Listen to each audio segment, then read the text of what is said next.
বন্ধুসকল আপোনালোকে চাই আছে ৰিয়েল ফেক্টছ আছাম। ইতিমধ্যে যোৱাকালি অসমৰ মাননীয় শিক্ষামন্ত্ৰী ৰণোজ পেগু ডাঙৰীয়াই ডাক্তৰ ৰণোজ পেগু ডাঙৰীয়াই এটা টুইট আৰু ফেচবুকত এটা পোষ্ট কৰে যে মাননীয় মুখ্যমন্ত্ৰী ডক্টৰ হিমন্ত বিশ্ব শৰ্মা ডাঙৰীয়াৰ নেতৃত্বত অসম চৰকাৰে শেহতীয়াকৈ প্ৰাদেশিকীকৰণ কৰা 422খন চাহ বাগিচা পৰিচালিত নিম্ন প্ৰাথমিক, উচ্চ প্ৰাথমিক, হাইস্কুল পৰ্যায়ত 850টা শিক্ষকৰ পদ সৃষ্টি কৰা হৈছে। আৰু এই সম্পৰ্কত এখন চিঠি আহিছে। চিঠিখন আহিছে Narayan Konwar IAS Secretary to the Government of Assam to the Accountant General Assam, মৈদামগাঁও, Beltola, Guwahati 29। Subject-টো দিছে sanction for creation of 850 post of 422 numbers of tea garden managed LP UP high school provincialized by gov notification এটো দিয়া হৈছে। Reference DWE Assam letter number কেটা আছে। Sir, I am directed to convey the sanction of the Governor of Assam for creation of 850 posts in respect of 422 numbers of tea garden managed LP UP high school. List of school is annexed Annexer A and B provincialized by gov notification number eto dia hoise under the Directorate of Elementary Education Assam as well as the Directorate of Secondary Education Assam. Aru nomenclature wise breakup of post created is as follows: Headmaster of High School eta post uliwa hoise, Graduate Teacher of High School 5টা post, LP Schoolot 838টা post, UP Schoolot 2টা post, 4টা post, Science Teacher of UPS 2টা post আৰু total 850টা post উলিওৱা হ'ব। এতিয়া district wise কিমান আছে হেতু আপোনালোকে তলৰ লিষ্টত চাই ল'ব। প্ৰথম আছে চৰাইদেউ হাই স্কুল এটা আৰু টোটাল post 6জন হ'ব। Graduate teacher of high school 5টা post আছে। তিনচুকীয়াত LPত 120খন স্কুল আৰু টোটাল আপোনালোকৰ এসিস্ট্যান্ট টিচাৰ পোষ্ট থাকিব 240, assistant teacher of school UP school 4জন আৰু science teacher of UP school 2জন, টোটাল 246টা পোষ্ট। বাক্সাত ওলাইছে LP 6খনত 12জন টিচাৰ থাকিব, দৰঙত 2খন LP স্কুল 4জন টিচাৰ থাকিব, কাৰ্বি আংলঙত 4খন স্কুলত 8জন টিচাৰ, কোকৰাঝাৰত 3জনত 6জন, নগাঁৱত 31খন স্কুলত 62জন শিক্ষক, বিশ্বনাথত 39খন স্কুলত 78জন এসিস্ট্যান্ট টিচাৰ শিক্ষকৰ পদ ওলাইছে। ঠিক সেইদৰে শোণিতপুৰত 57খন স্কুলত 114জন শিক্ষকৰ পদ, ওদালগুৰিত 24খন স্কুলত 48 গৰাকী শিক্ষকৰ পোষ্ট আৰু যোৰহাটত 2খন স্কুলত 4 গৰাকী শিক্ষক, লখিমপুৰত 11খন স্কুলত 22 গৰাকী শিক্ষক, গোৱালপাৰাত 1খন স্কুলত 2 গৰাকী শিক্ষক, ডিব্ৰুগড়ত 119খন স্কুলত LP স্কুলত 238 গৰাকী শিক্ষক, অল টোটাল 419খন LP স্কুল আৰু এইদৰে আপোনালোকে চাওক বেলেগ স্কুল আছে UP আৰু টোটাল 850 গৰাকী শিক্ষক আপোনালোকে পাবগে। ইয়াৰ লিষ্টখন ইতিমধ্যে প্ৰকাশ কৰা হৈছে আৰু ইয়াৰ লগতে কেইটামান পইণ্ট ইয়াত আছে যে LP school 2022 general education, elementary education 101 gov primary school এইবিলাক কিবা পইণ্ট দিয়া হৈছে। LP, UP আৰু হাই গোটেইকেইটা কেনেকুৱা ধৰণৰ আণ্ডাৰত হৈছে আৰু the sanction has been issued with the concurrence of finance department vide number.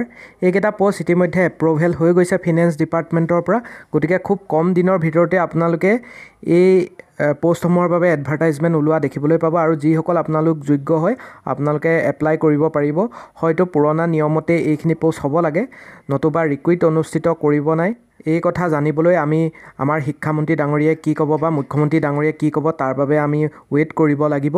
এইবোৰৰ লগতে ইতিমধ্যে মাষ্টাৰ ডিগ্ৰী বা BEdৰ CET এইবিলাকৰ বাবে ইতিমধ্যে নটিফিকেশ্যন ওলাইছে। ডিব্ৰুগড় ইউনিভাৰ্চিটি, গুৱাহাটী ইউনিভাৰ্চিটি আদি বিশ্ববিদ্যালয়ৰ বিভিন্ন নটিফিকেশ্যন আহিছে। তদুপৰি বিভিন্ন অন্যান্য প্ৰাইভেট ইউনিভাৰ্চিটিৰো ইতিমধ্যে B ফাৰ্ম এনেকুৱা ধৰণৰ বিভিন্ন নটিচ আহিছে। সেইবিলাক আমি পৰৱৰ্তী সময়ত আপোনালোকৰ মাজলৈ লৈ আনিম। এতিয়া মূলতঃ ডিব্ৰুগড় ইউনিভাৰ্চিটি আৰু গুৱাহাটী ইউনিভাৰ্চিটি কেইটামান গুৰুত্বপূৰ্ণ ইনফৰমেশ্যন লৈ আহিছোঁ যিসকলে আপোনালোকে ভৱিষ্যতে ষ্টাডি কৰিব বিচাৰে বিভিন্ন কোৰ্চত, তাৰ ইতিমধ্যে নটিফিকেশ্যন দিয়া হৈছে। আৰু যিসকলে BEd কৰিবলৈ মন আছে আপোনালোকে এতিয়াৰ পৰা ষ্টাডি কৰক। CET আজিকালি যথেষ্ট কঠিন পৰীক্ষা হয় আৰু যেহেতু বহুতো প্ৰাৰ্থীয়ে এপ্লাই কৰে গতিকে কাট অফ যথেষ্ট ওপৰ যায়। এতিয়াৰ পৰা আপোনালোকে ভালকৈ প্ৰিপেৰেশ্যন কৰিলে BEdৰ দৰে কোৰ্চ এটাত আপোনালোক নাম অন্তৰ্ভুক্ত কৰিবলৈ সক্ষম হ'ব আৰু পঢ়িব পাৰিব।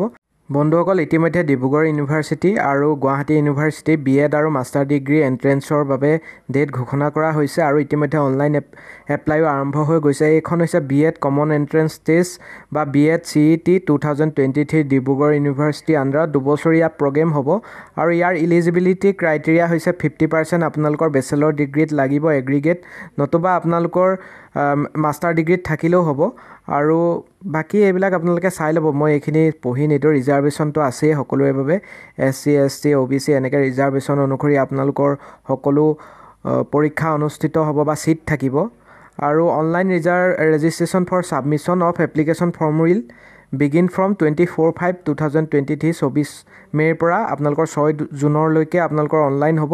গতিকে যিসকলে বিএড কৰিম বুলি ভাবি আছে ডিব্ৰুগড় ইউনিভাৰ্চিটি আণ্ডাৰত, আপোনালোকে ডিব্ৰুগড় ইউনিভাৰ্চিটি আণ্ডাৰত বিএড কৰিবলৈ হ'লে এইকেইদিনৰ ভিতৰতে অনলাইন কৰিব লাগিব আৰু চেণ্টাৰবিলাকৰ কথাও ইয়াত উল্লেখ আছে।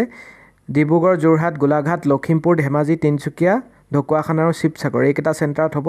আপোনালোকে ঘৰৰ ওচৰৰ চেণ্টাৰটো প্ৰিফাৰেঞ্চ হিচাপে বাছি ল'ব আৰু বাকী 750 টকা ইয়াত চাগে আপোনালোকৰ ইয়াত লিখা হৈছে এটা মই দেখিছোঁ। বাকীখিনি আপোনালোকে পঢ়ি ল'ব। এইখিনি আপোনালোকে ক'ত আপোনালোকে অনলাইন কৰিব পাৰিব মই আপোনালোকক দি থ'ম লিংক এটা, আপোনালোকে তাত গৈ পিনি আমাৰ ডেছক্ৰিপশ্যনত গৈ চাই ল'ব পাৰিব। এইকেইটা হৈছে আপোনালোকৰ মেইন কথা। অনলাইন এক্টিভ হ'ব অনলাইন পৰ্টেল 24 তাৰিখে, শেষ হ'ব 6 জুনত আৰু বিএডৰ এণ্ট্ৰেন্সটো হ'ব 5 জুলাইত হ'বগৈ, জুলাই 5 তাৰিখে হ'বগৈ আৰু 20 জুলাইত আপোনালোকৰ ৰিজাল্টসমূহ ঘোষণা কৰা হ'ব। ঠিক সেইদৰে আপোনালোকৰ DU PGETৰো ইতিমধ্যে ঘোষণা কৰা হৈছে ভেৰিয়াছ পষ্ট গ্ৰেজুৱেট প্ৰগ্ৰেম। তাৰ বাবে আপোনাৰ DU PGET পতা হয়, Dibrugarh university post graduate entrance test. ইয়াত আপোনালোকে চাই লওক MA বিলাকৰ কি ইলিজিবিলিটি লাগিব, ইকনমিক্স, এডুকেশ্যন, বড়ো, আছামিজ এইবিলাক বিভিন্ন বিভাগ আছে। বেচেলৰ ডিগ্ৰী উইথ মেজৰ তাত আপোনালোকৰ 45% লাগিব আৰু bachelor degree with at least 50% marks in the subject applied for admission and 45 marks in aggregate in case of candidates of general program or equivalent grade point. Candidates pass qualified examination in CBCS must have studied minimum 24 credits in the subject applied for admission. Master of Science or Silok একেখিনি পইণ্টে ইয়াত উল্লেখ কৰিছে আৰু আপোনালোকৰ master of commerce বা বাকী আপোনালোকৰ biotechnology, mass communication, women studies, apply psychology, applied psychology বা MAd এই সকলোৰ বাবে MAdৰ বাবে আপোনাৰ 50% of equivalent grade in following BEd লাগিব আৰু তাত আপোনালোকৰ 50% লাগিব BLEd আৰু এইখিনি বাদেও আপোনালোকৰ 6 ছেমিষ্টাৰ এইখিনি পইণ্ট দিছে। 6 semester appearing in the 6 semester BA, BSc, BCom examination and ৱেইটিং ফৰ দেয়াৰ। আপোনালোকে যদি ৰিজাল্টৰ বাবে ৱেইটিং হৈ আছে আপোনালোকেও দিব পাৰিব, বহিব পাৰিব পৰীক্ষাত আৰু চিলেকশ্যন ক্ৰাইটেৰিয়াসমূহ ইয়াত দিয়া হৈছে। এইখিনি আপোনালোকে পঢ়ি ল'ব। 80% ৰিজাৰ্ভ থাকিব ডিব্ৰুগড় ইউনিভাৰ্চিটিৰ ষ্টুডেণ্টৰ বাবে, 20% আদাৰ ইউনিভাৰ্চিটি হ'ব লাগিব বা দিব তেওঁলোকক।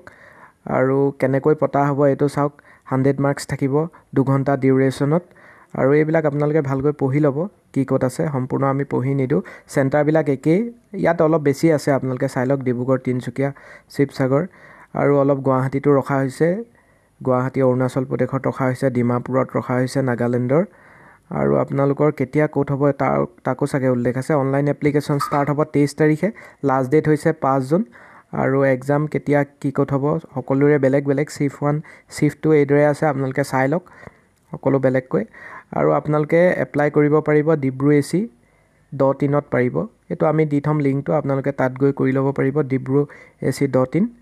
এইখিনিয়ে হৈছে আপোনালোকৰ ডিব্ৰুগড় ইউনিভাৰ্চিটি আৰু বেলেগ আপোনালোকে ইনফৰ্মেশ্যন আছে তাৰ বাবে আপোনালোকে ডাইৰেক্ট ইউনিভাৰ্চিটিত গৈ এই PDF-টো ডাউনলোড কৰি ল'ব পাৰিব আৰু ডিটেইলছ কথাখিনি আপোনালোকে চাই ল'ব পাৰিব। যথেষ্ট দীঘল ভিতৰুৱা কথাবিলাক ইয়াত লিখা আছে, ক'ত কিমান থাকিব সকলো আপোনালোকে চাই ল'ব। খালি মই জাষ্ট এইবিলাক যে আৰম্ভ হৈ গৈছে অনলাইন এপ্লিকেশ্যন সেই কথাটো আপোনালোকক জনাবৰ বাবে এই কথাখিনি আনিছোঁ।